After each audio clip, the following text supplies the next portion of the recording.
Welcome back to Smells Like 90s Rock, the anti-Valentine show. Breaking news! Sheila had a boyfriend who was dead. It was on Investigation Discovery. She swears that we talked about this before on air. And we're like, no!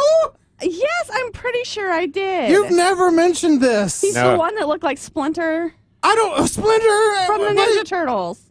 No! He looked like a rat? Oh, wait, no, that was the other guy. No, it was the rat. What? Okay. No! Now DJ Investigation Discovery. Yeah. You need to elaborate. Okay, so my senior year of high school, I dated this guy. He'd already graduated. He was at the time on PTI, pretrial intervention. I mean, he's a real winner. Yeah. You know how to pick them, Boyle. I'll tell you what. He got caught with drugs in a school zone, but it was his first offense.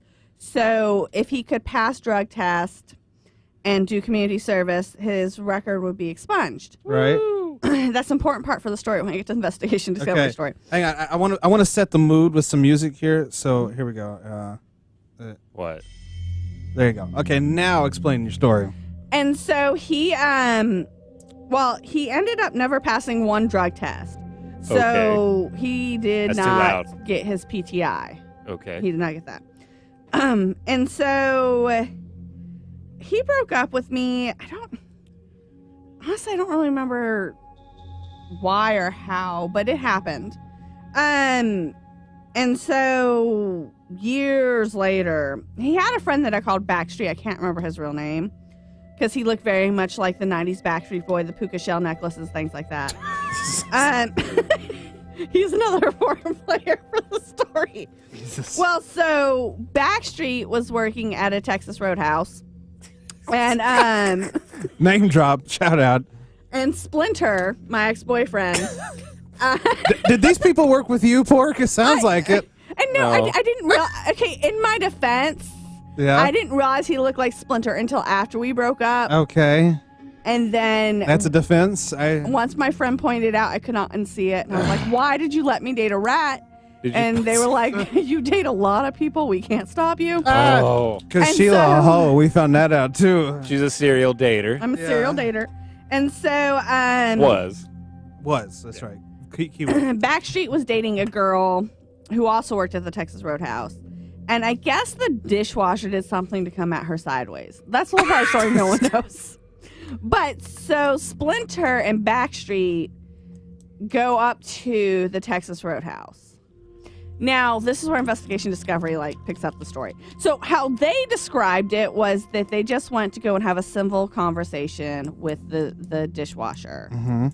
The truth is, knowing Splinter and Backstreet was a punk, and Splinter had a mouth on him, and he was kind of short too, so I think he tried to overcompensate with that. So I don't believe it was going to be a civil conversation. I think they came at him ready to, sideways. Yeah, they came at him sideways, ready to fight. Yeah. And dishwasher goes and gets a shotgun.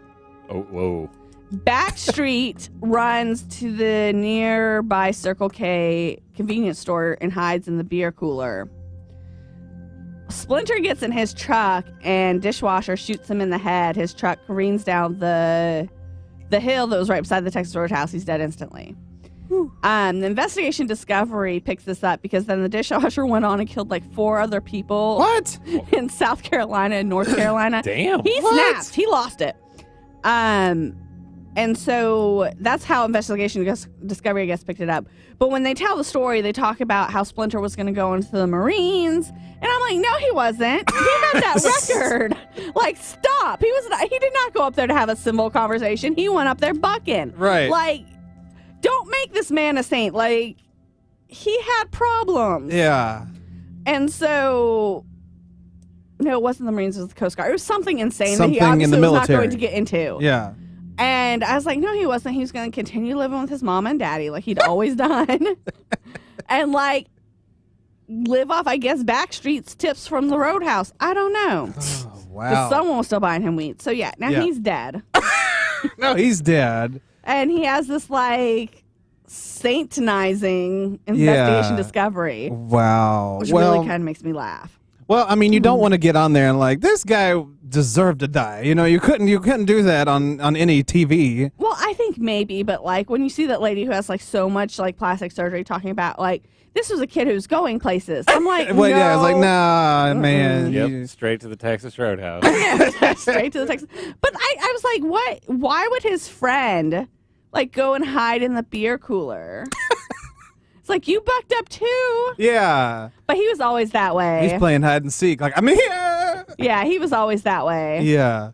And I was like, man, you should have just left your truck there, Splinter. Mm-hmm. You may still have been alive. You may have been able to like outrun the buckshot. I don't know.